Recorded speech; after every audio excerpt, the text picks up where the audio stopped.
Hi, this is the officially unofficial Geek channel. My name is Carrie Quinn, and this is another installment of Carrie Reads.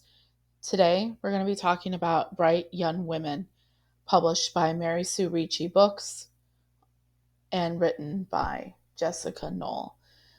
In Bright Young Women is published in 2023. In Bright Young Women, Jessica Knoll tells the story of Pamela Schumacher, Ruth, and Tina, and everyone else affected by the actions of a serial killer. The story, set in the early, mid, and late 70s, is a fictional account of a fictional account of the actions and the aftermath of a serial killer's reign of terror. The story spans several years, not just in the early 70s, mid 70s, or the late 70s. It also goes all the way to the year 2021, where we visit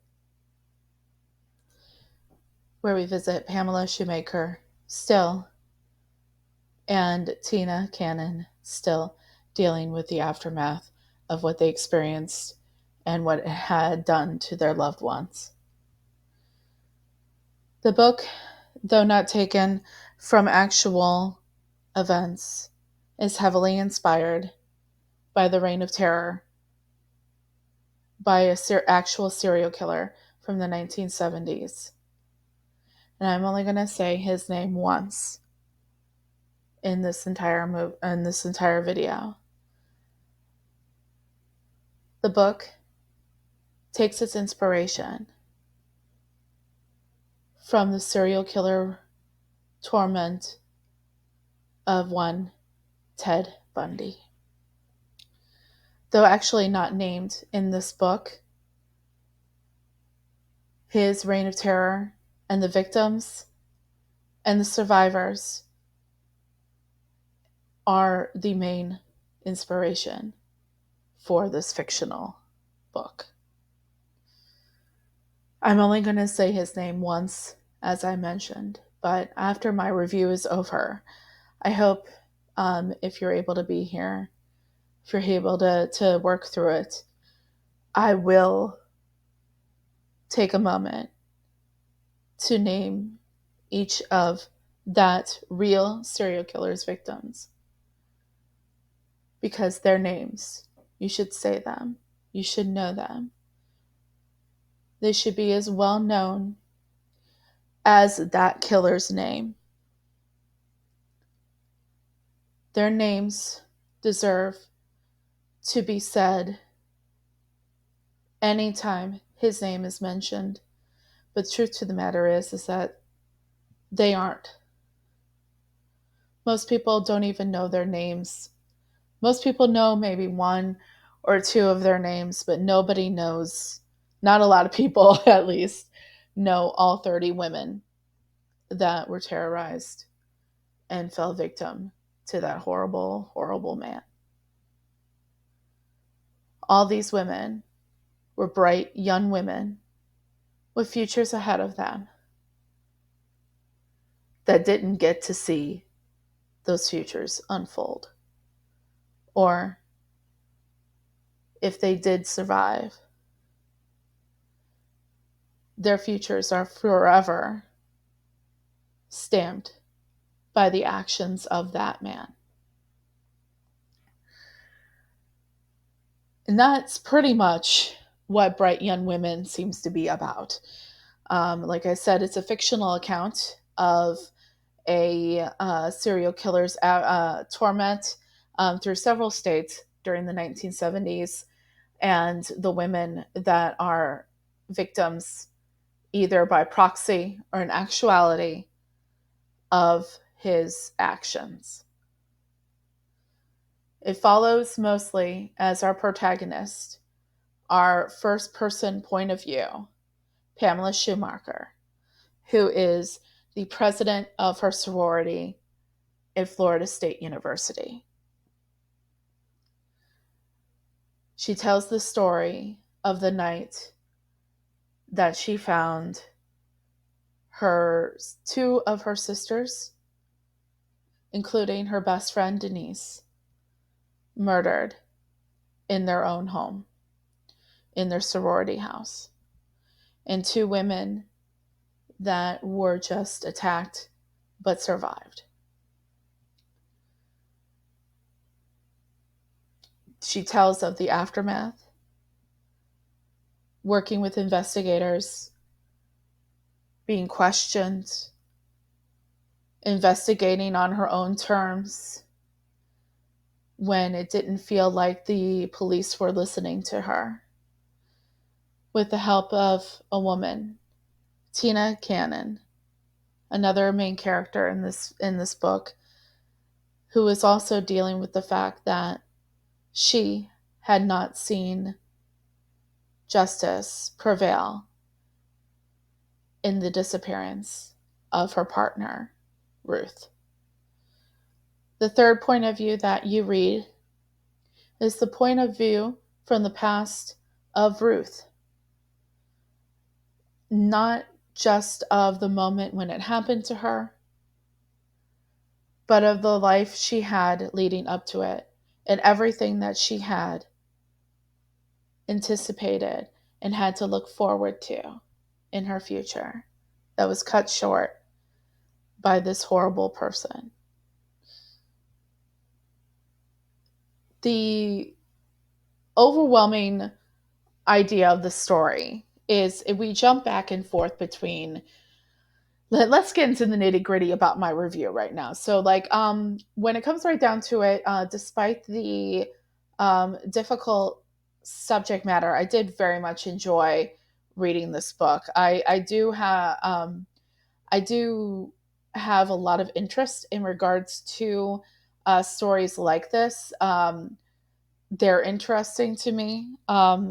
And I also believe in the idea, like I mentioned previously earlier in this video, about the idea of making sure to have the overwhelming overwhelming view and attention paid to the victims, whether they survived or whether they died. Either way. And this book is the answer to that. It does do that. Whether you are talking about Pamela Shoemaker, who is dealing with the aftermath of her friends and sorority sisters and what they had to go through at the hands of this killer. And you have Tina, who is still trying to find answers in regards to what happened to her partner, her girlfriend, Ruth. And then you also have Ruth telling her story leading up to what happened. And it's not just like moments before it.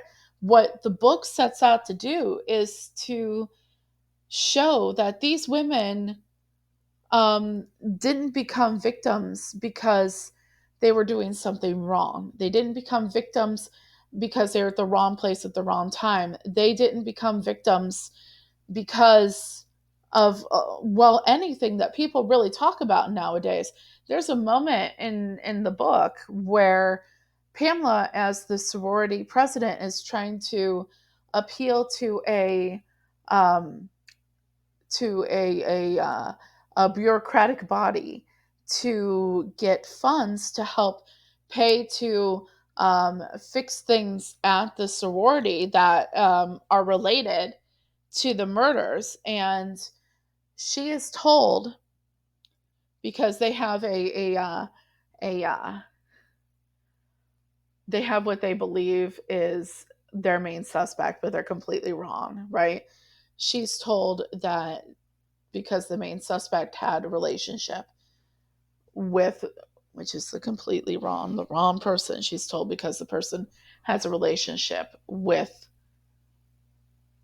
the victim that they cannot fund their needs to fix things around the sorority that were damaged in all of this situation because of the relationship that existed between the suspect that they had, which was completely wrong. He was not the killer, and the person that was killed, stating that because there was the inference of a sexual relationship between a previous sexual relationship between the the victim and the suspected killer, that they could not help in any way.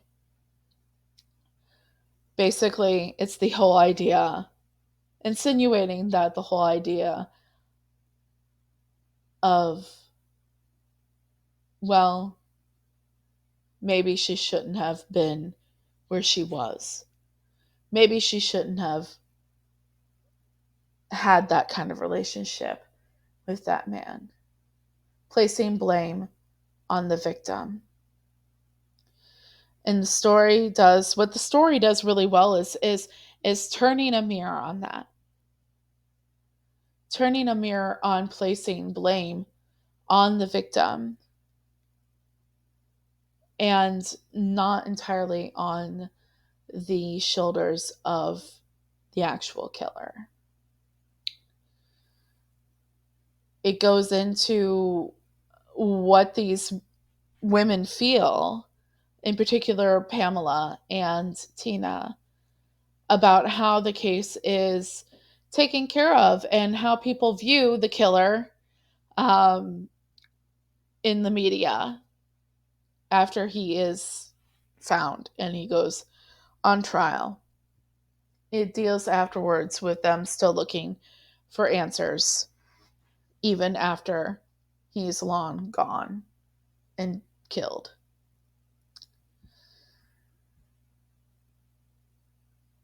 And one of the things that they do is the reason why this is called Bright Young Women is because um, all these women had wonderful things going on for them. And then, for no particular reason, this pig of a human being robbed them of all those things.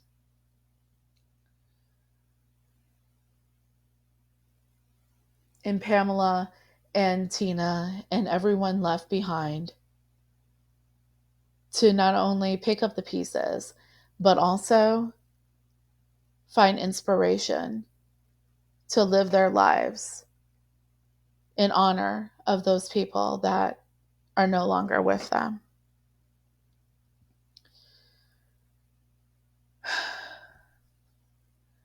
Well, I mean, I think that that's probably the best review I could give this without giving too much away. Um, I will say that there are certain little aspects of the structure of the book and the story that I could be critical of. So,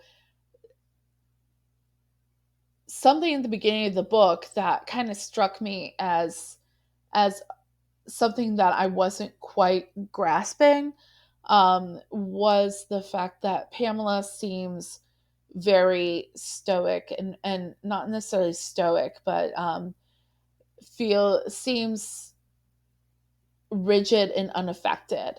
And if I like, there was a couple times where it's like, maybe this is going to be something I don't finish. And I there's a couple times in the beginning where I was like, because of Pamela's rigidness and what have you, that I considered not finishing the book. But for some reason I felt like I needed to keep going. And so I did. And I'm very glad I did, because I think what was happening was, and what came across later on, was that Pamela's rigidness was a direct reaction to having to be the person that everyone looked to keep going and rally the troops, um, so to speak, and that her rigidness was her defense mechanism. Um, I like that this novel deals a lot with um, sexuality and the tabooness of sexuality in even in that time period, between women, and how it still kind of applies to now. Um, those are some things that I think of. I think of just in a general sense, this book, for the time that we're in right now. Considering if this book had been published 20 years ago, or if this book, versus this book being published now, um, it might have been a good idea for the publishers to, um,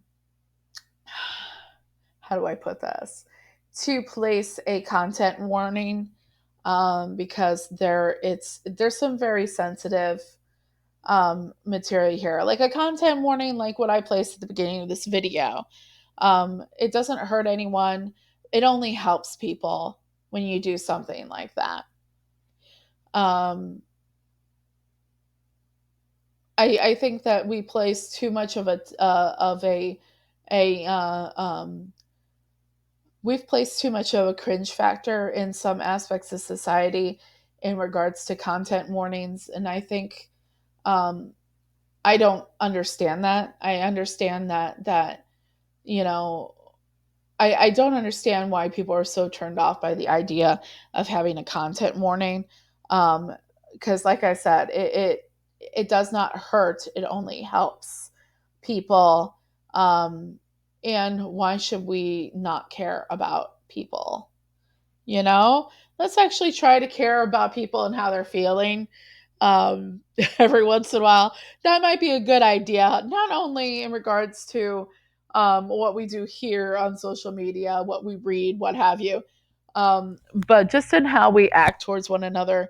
It might be a good idea from time to time to actually act like we care about how people feel about things. And it doesn't take much, and it doesn't hurt anyone. And I took a look, after I finished reading this. I don't see much, any content warning anywhere. Um, what I One of the things that does happen in the book that I think might have been better for the publisher to do some kind of missive would be to, one of the victims' names in the book is also a victim's name of the story, the actual story that inspired this book. One of them is named as a victim in the book, and which is to be a fictional account of just being inspired by a fictional serial killer. However, you have an actual person listed as your one of your victims listed in the book. Um, I don't understand why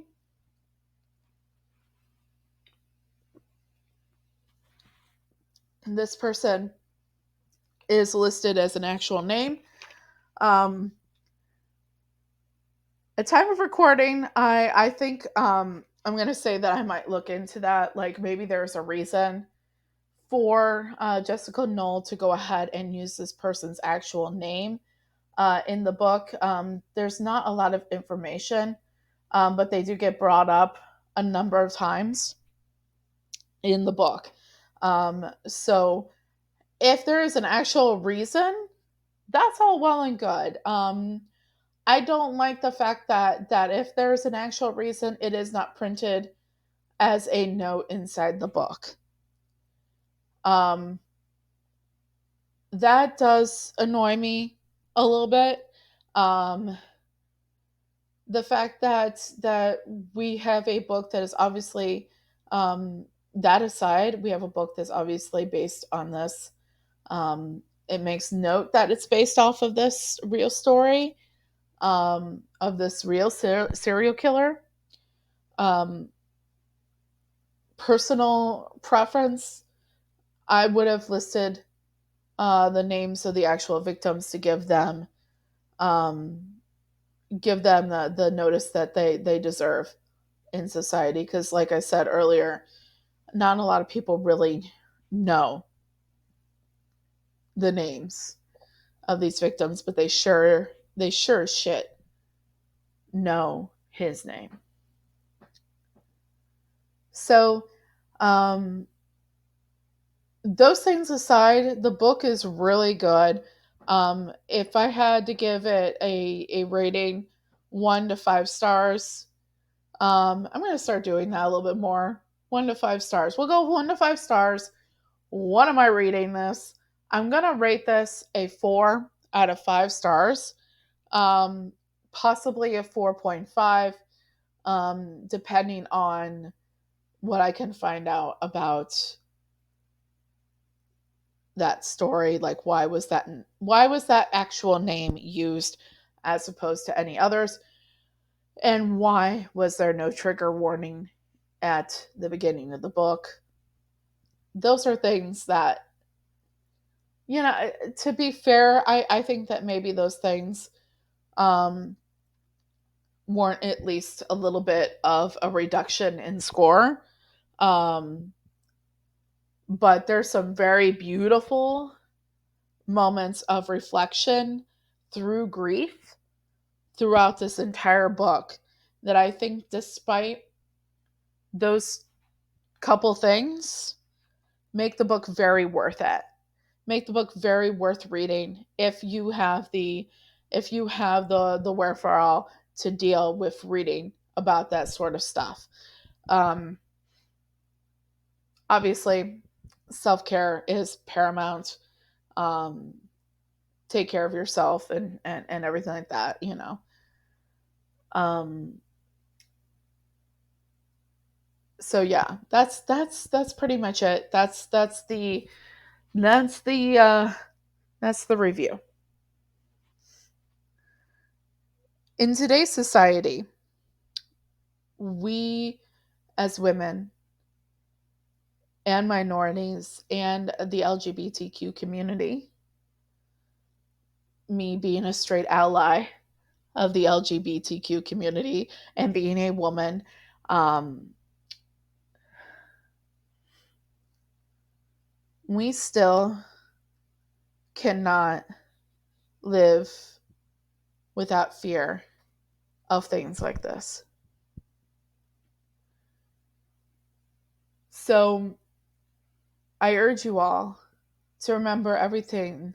Remember what I say at the end of this video. What I say is the end of most of my videos. If you see something, say something. Really. If you are a person in a place of uh, of strength or safety, and you see someone that is not in a place of strength or safety and is being potentially victimized, say something. Say something.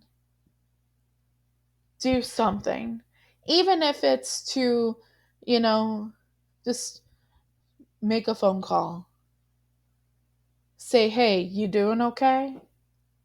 Any of these things. You could make the difference for somebody. And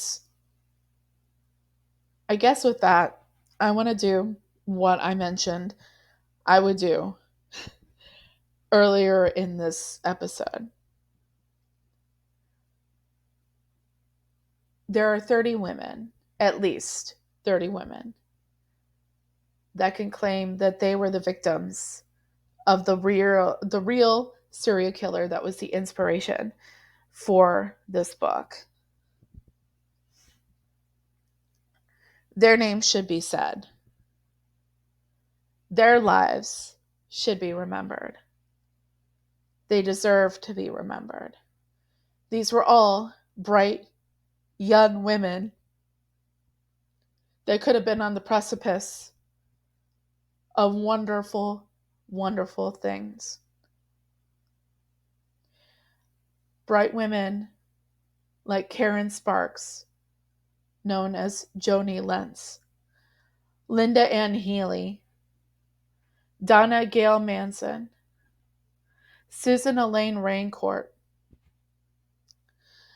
Brenda Carol Ball, George Ann Hawkins,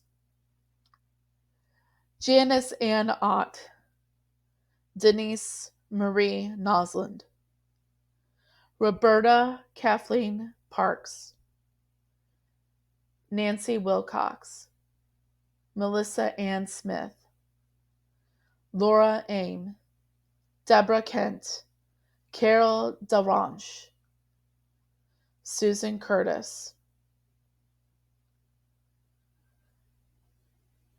Karen Campbell, Julie Cunningham, Denise Oliverson, Melanie Cooley, Shelley Robertson, Lynette Culver,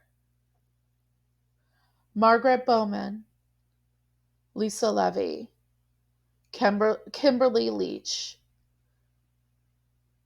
Karen Chandler, Cheryl Thomas, and Kathy Kleiner. Kathy Kleiner, Cheryl Thomas, Karen Chandler, they all were survivors of the January 15th, 1978 attack at Florida State University.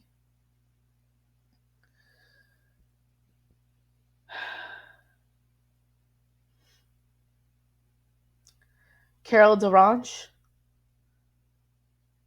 survived her 1974 attack.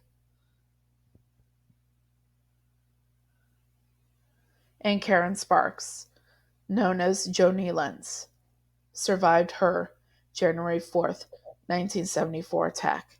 All other women listed there that I just listed are missing, have never been found,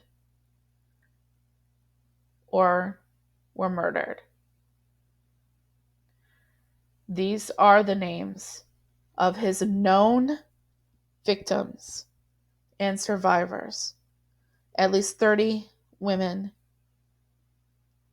though the actual numbers we will never know.